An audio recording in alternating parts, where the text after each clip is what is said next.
नमस्कार, खबरों का पंचनामा देख रहे हैं आप। मैं हूं आपके साथ पूजा। हम लेकर आए हैं देश और दुनिया की 5 बड़ी खबरें, जिस पे चर्चा के लिए मेरे साथ स्टूडियो में मौजूद है कैपिटल टीवी के editor in chief doctor Manish Kumar. Doctor साहब, बहुत बहुत स्वागत है आपका। धन्यवाद। सबसे पहले नजर हेडलाइंस पर। सीबीआई सिसोदिया और सवालों की बौछार, शराब घोटाले का पूरा हिसाब किताब सीबीआई से सामना तो सिसोदिया ने रचा आज फैमिली ड्रामा। साथ ही कहा, देश के लिए भगत सिंह फांसी पर चढ़ गए थे, जेल जाना तो छोटी बात। अंदर सिसोदिया से पूछताछ तो बाहर आप नेता का बवाल। पूछताछ को लेकर आप नेताओं ने काटा जमकर बवाल। पीएम मोदी के खिलाफ लगाए नारे। बीजेपी बोली, आप बेवजह माहौल बना रही। कांग्रेस अधिवेशन में राहुल गांधी ने फिर साधा मोदी अडानी पर निशाना। साथ ही खेला इमोशनल कार्ड। कहा, 52 साल हो गए, अब तक मेरे पास घर नहीं। भारत जोड़ो यात्रा का भी सुनाया किस्सा। अजनाला हिंसा पर नींद से जागे भगवत मान, पर मान ने अमृतपाल के खिलाफ नहीं दिया कोई बयान। भड़के कैप्टन अमरिंदर सिंह। कहा, अगर नहीं संभल रहा पंजाब तो केंद्र करेगा टेक ओवर। संजय राउत ने सावरकर को लेकर दिया बड़ा बयान। एक बार फिर सावरकर को भारत रत्न देने की मांग दोहराई। बिना नाम लिए राहुल गांधी पर भी जमकर साधा निशाना।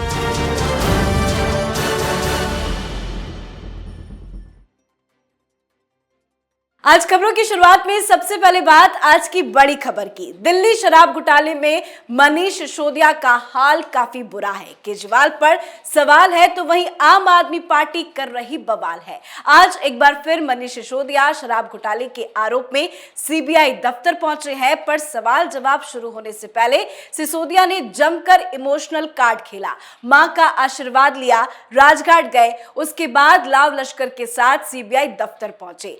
पर पूछताछ से पहले सिसोदिया ने खुद को भगत सिंह का अनुयायी बताते हुए कहा कि वो देश के लिए शहीद हो गए थे, तो झूठे आरोपों के लिए जेल जाना बहुत छोटी बात है। पूछताछ के पहले मनीष सिसोदिया क्या दिखाना और क्या जताना चाह रहे हैं? देखिए, जिस वक्त हम लोग रिकॉर्ड कर रहे हैं, पूछताछ जारी है।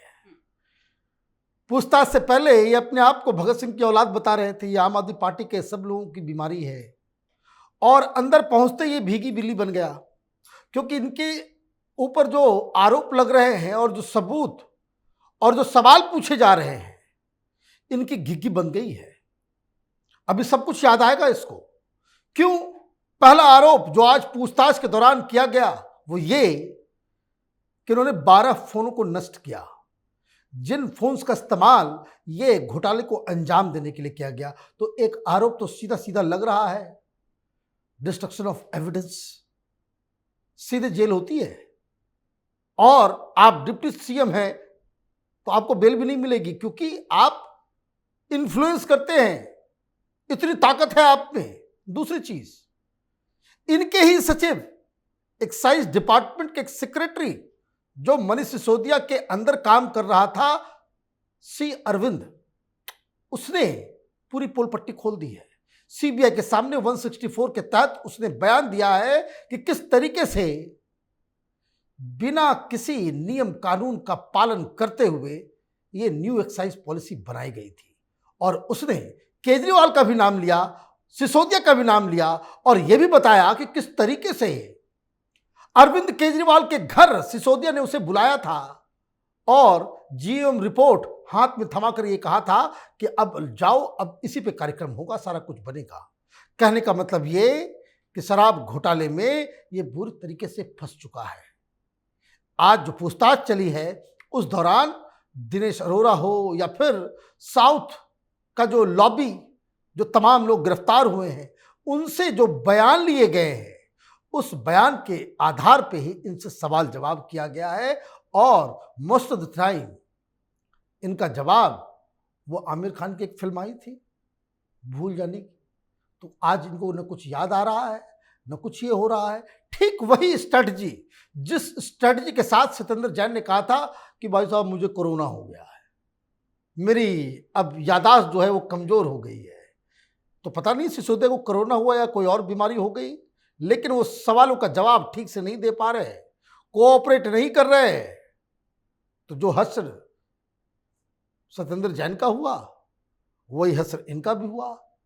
अब इनका भी इसी तरीके से लंबी प्रक्रिया में ये तिहाड़ में समय बिताएंगे अपना। जी, तो सिसोदिया से सवाल जिस पर आपने काटा जमकर बवाल। शराब घोटाले के खेल में मनीष सिसोदिया के जेल जाने के डर से आप कार्यकर्ताओं ने जमकर हंगामा किया।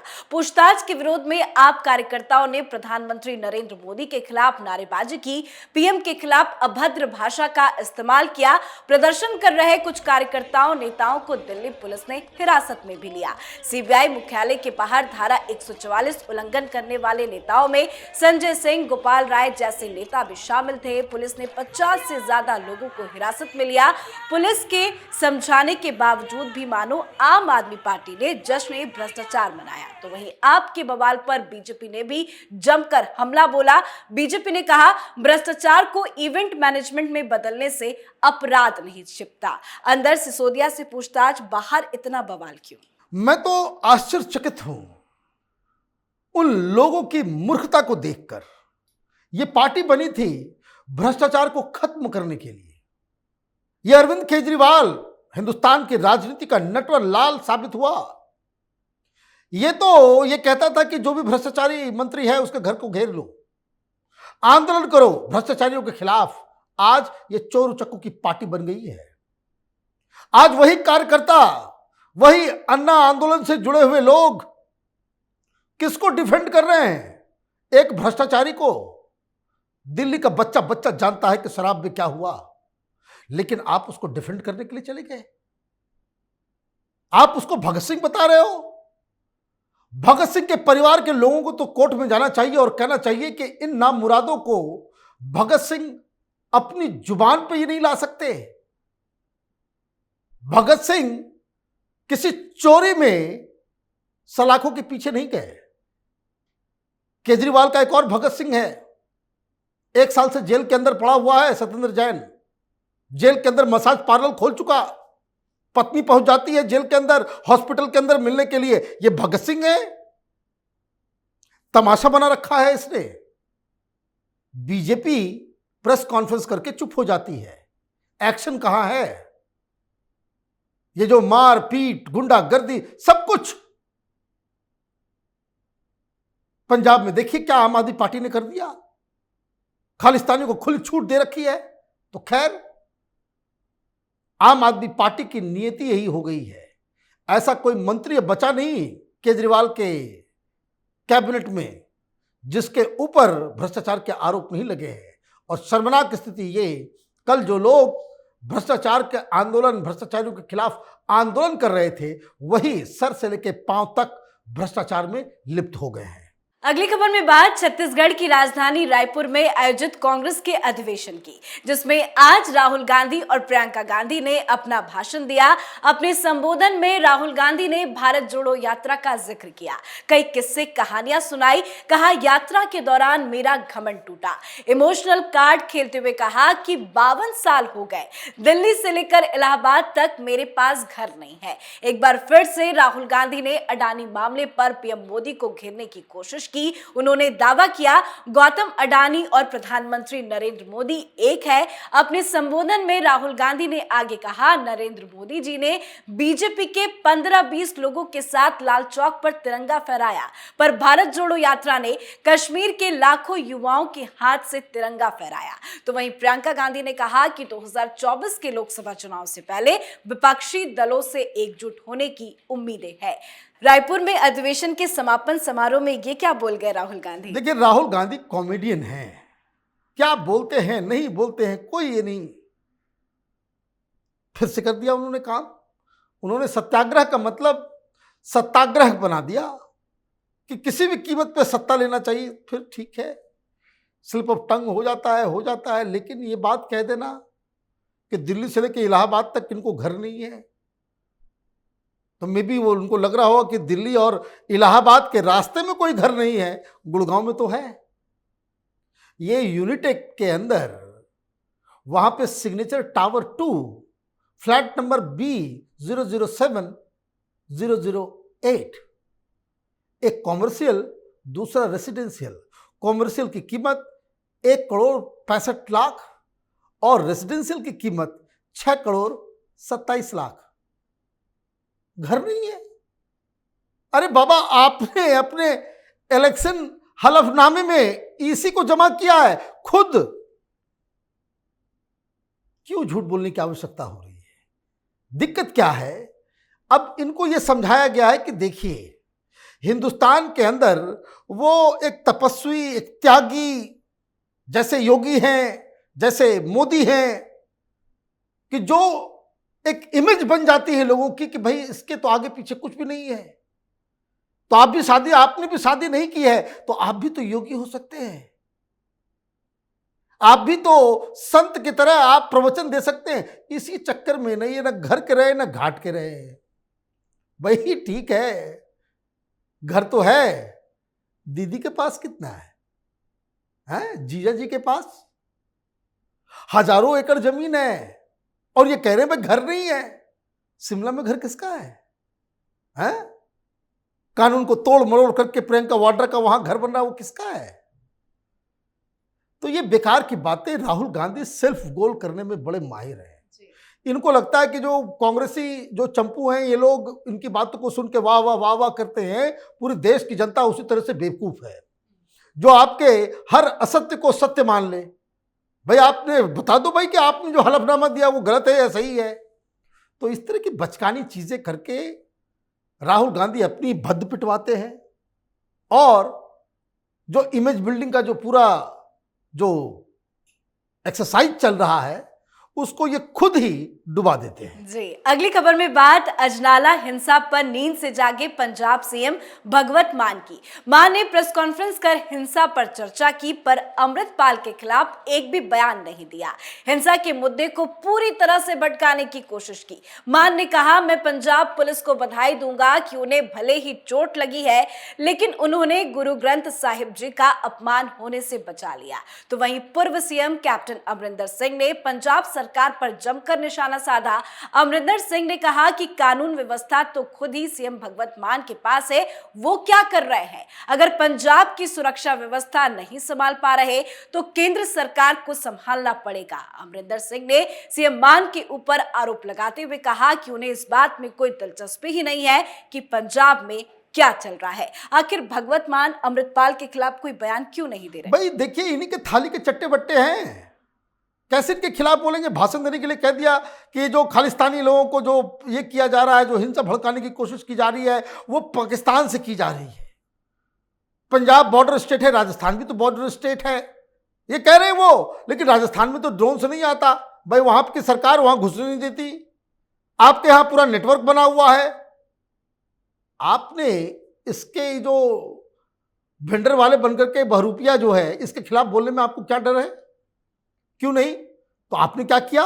वही दलील आपने ले ली जो ये अमृतपाल कहना चाह रहा था। बधाई दे रहे हो, माने मूर्खता की कोई सीमा नहीं है कि हमने गुरु ग्रंथ साहब के सम्मान को बेअदबी नहीं होने दी। अच्छा ठीक है, बहुत अच्छी बात है, वहां तक तो ठीक है। अब कौन सा वहां पे फिर से वो गुरु ग्रंथ साहब को लेकर के आ गया? सीसीटीवी फुटेज है, इतने टेलीविजन चैनल्स के कैमरे में सारे लोग उसमें कैद हुए हैं, सब तुम्हारे इलाके के हैं, संगरूर के हैं। उनको पकड़ के इनके ऊपर एफआईआर तक करने की हिम्मत नहीं है। इन लोगों को भगत सिंह बनने का बड़ा शौक है, वो बसंती चोला, हिम्मत के नाम पे जीरो। जब तक पुलिस वालों के ऊपर जिन लोगों ने हिंसा की, ये अमृतपाल, इन लोगों के खिलाफ एफआईआर नहीं होता है, इसका मतलब यही है कि अरविंद केजरीवाल और मान, ये दोनों ही इन खालिस्तानियों के साथ इनकी अंडरस्टैंडिंग है, इनके शह पे ये सब कुछ हो रहा है। और ये बात सारे लोग कह चुके। केपीएस गिल साहब नहीं है जिन्होंने पिछले बार खालिस्तानियों को ईंट से ईंट बजा करके पंजाब से भगाया था। उन्होंने क्या कहा था? उन्होंने आम आदमी पार्टी के बारे में यही कहा था कि इन लोगों की वजह से सब कुछ तबाह बर्बाद होगा। कुमार विश्वास ने क्या कहा था कि खालिस्तानियों का साथ मत लो। भाई आपने उसके यहां पुलिस भेज दिया, उसने एक ही सवाल तो पूछा था कि केजरीवाल ये बताओ, तुम्हारे घर में ये खालिस्तानी समर्थक मीटिंग करने के लिए आते हैं या नहीं आते हैं? तो जवाब तो इसका देगा नहीं है नटवर लाल। तो अभी तो पंजाब के लोगों को बहुत कुछ भुगतना पड़ेगा। आपको वही चीज मिलेगी जैसा आप चॉइस करेंगे। पंजाब में खून की नदियां बही हैं, तब जाकर के शांति स्थापित हुआ। ये फ्री बिजली, फ्री पानी के चक्कर में पंजाब की जनता ने खून की नदियां बहाने वाली सरकार को बिठा रखा है। जी, अब बात आज की आखिरी खबर की। संजय राउत ने एक बार फिर सावरकर को भारत रत्न देने की मांग दोहराई है। उन्होंने कहा है कि वीर सावरकर महाराष्ट्र के एक महापुरुष थे, वो महाराष्ट्र के वीर सपूत है। भारत सरकार को वीर सावरकर को भारत रत्न पुरस्कार से सम्मानित करना चाहिए। पर बातों ही बातों में राहुल गांधी के खिलाफ ही बोल गए संजय राउत ने कहा, लेकिन हम जब भी सावरकर को भारत रत्न देने की मांग करते हैं, इस सरकार को साफ सूझ जाता है। वीर सावरकर का अपमान देश में कुछ लोग बार बार करते रहे हैं। उनको अगर जवाब देना है और खुद को सही मायने में हिंदुत्ववादी होने का दावा करना है तो सावरकर को भारत रत्न दिया जाए। भारत जोड़ो यात्रा में शामिल हुए थे संजय राउत, पर राहुल गांधी के खिलाफ बोल रहे हैं। अरे भाई, उनको पूछना चाहिए अपने पॉलिटिकल नए नए दोस्त से कि भाई देना चाहिए या नहीं देना चाहिए। उनको शरद पवार से भी पूछना चाहिए, समाजवादी पार्टी से भी, जिसके समर्थन से उद्धव ठाकरे मुख्यमंत्री बने थे। आप गजब किस्म की ये रंग बदलने का जो चरित्र है, कभी इधर कभी उधर। सावरकर आपके लिए देवतुल्य हैं, तो सावरकर को गालियां देने वाले सबसे ज्यादा अगर कोई गाली देता है सावरकर को, वो राहुल गांधी है। वो तो यही कहता था माफी वीर है। वो तो ये बकायदा रैलियों में कहता है कि मैं सावरकर नहीं हूं जो माफी मांगूंगा। यही बात तो वो कहते हैं। दिक्कत क्या है, ये उद्धव ठाकरे की जो पार्टी है, अब पता नहीं क्या नाम बचा है उनके पास, नाम है भी या नहीं है। ये जो ग्रुप है ये कंफ्यूज्ड ग्रुप है। हिंदुत्व को तो इन्होंने त्याग कर दिया, लेकिन जब इनको लगता है भाई चुनाव जाना है, किस मुंह से हम जाकर के वोट मांगेंगे। भाई अगर यही सही है जो आज संजय राउत बोल रहे हैं, क्या वो गारंटी देंगे कि वीर सावरकर को गालियां देने वाली पार्टी के साथ मिलके आगे वो चुनाव नहीं लड़ेंगे? ये बोलने में तो उनके पसीने छूट जाएंगे। तो ये लोगों को बरगलाने का, और मुझे लगता है कि ये नॉन सीरियस एंटिटी ऑलरेडी हो चुकी है महाराष्ट्र की राजनीति में। जो बचा खुचा है वो सुप्रीम कोर्ट का फैसला आ जाएगा। ये लोग हिंदुस्तान की राजनीति में तो पहले से ही एलिमिनेट हो गए, कोई नहीं पूछ रहा है इनको। ये अपने मन से सजेशन देने लगते हैं। सोनिया गांधी की तरफ से कह दिया जाता है कि keep quiet, you are not part of UPA, इसलिए आप सजेशन मत दें।